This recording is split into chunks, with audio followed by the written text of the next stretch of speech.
এবারের ঈদুল আজহায় ঈদ ছাপিয়ে দেশ জুড়ে আলোচনার কেন্দ্রবিন্দু হয় ছাগলকাণ্ড।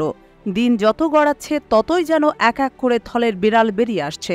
সম্প্রতি জানা গেল, জাতীয় রাজস্ব বোর্ড এনবিআর এর সদস্য মতিউর রহমানের প্রথম স্ত্রী রায়পুরা উপজেলা পরিষদের চেয়ারম্যান লায়লা কানিজ লাকি গড়েছেন সম্পদের পাহাড়। বিভিন্ন অনুসন্ধানে বেরিয়ে আসছে যে মতিউরের অধিকাংশ সম্পদ ও রত্নভাণ্ডার তার প্রথম স্ত্রীর নামে গচ্ছিত আছে।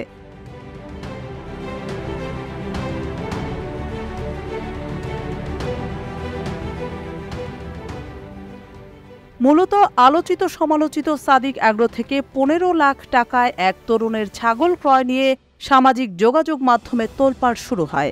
এরপর নানাবিধ অনুসন্ধানে উঠে আসতে থাকে চাঞ্চল্যকর সব তথ্য।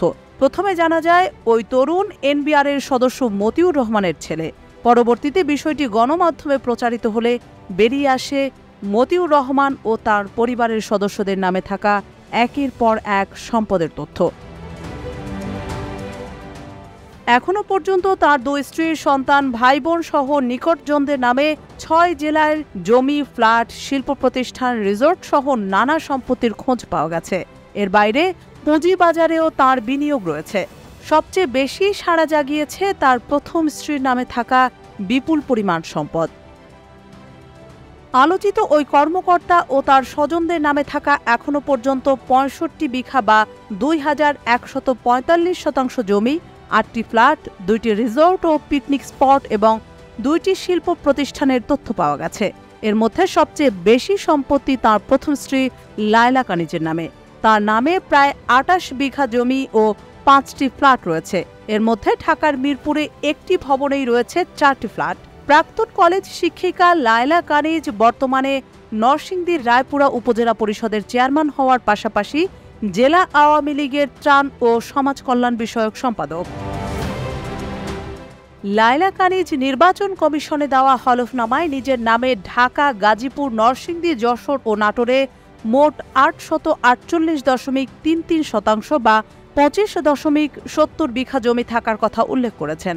ফ্ল্যাটেরও হিসাব দিয়েছেন, যার মধ্যে ঢাকার মিরপুরের মাজার রোডের এক ভবনেই ৪টি ফ্ল্যাটের নম্বর উল্লেখ করেছেন, যার মূল্য দেখিয়েছেন ১,৬১,৪৬,০০০ টাকা। যদিও ওই ভবনের নির্মাতা প্রতিষ্ঠান থেকে জানা গেছে ভবনটির এক একটি তলায় ৪টি করে অ্যাপার্টমেন্ট রয়েছে। এক একটির আয়তন ১,৫০০ থেকে ১,৬০০ বর্গফুট। সর্বনিম্ন ধরলেও এই ৪টির দাম দাঁড়ায় অন্তত ৩,৩০ লাখ টাকা। এর বাইরে আরও একটি ফ্ল্যাট থাকার কথা হলফনামায় উল্লেখ থাকলেও ঠিকানা দেওয়া হয়নি। তবে সেটার মূল্য দেখানো হয় ৫.৫ লাখ টাকা। তিনি একটি মৎস্য খামারের মালিক বলেও উল্লেখ করেছেন। লায়লা কানিজ মোট যে জমির হিসাব দেখিয়েছেন তার মধ্যে কেবল ৫ জেলার ১৩টি অকৃষি জমির অর্জনকালীন দাম দেখিয়েছেন ৪,২৪ লাখ টাকা। বাকি ৯টি অকৃষি এবং কৃষি জমিগুলোর দাম উল্লেখ করেননি। ২০২৩-২৪ করবর্ষের আয়কর বিবরণীতে মতিউর রহমানের স্ত্রী লায়লা কানিজ তাঁর মোট সম্পদ দেখিয়েছেন ১০,৩০,৫১,০০০ টাকা।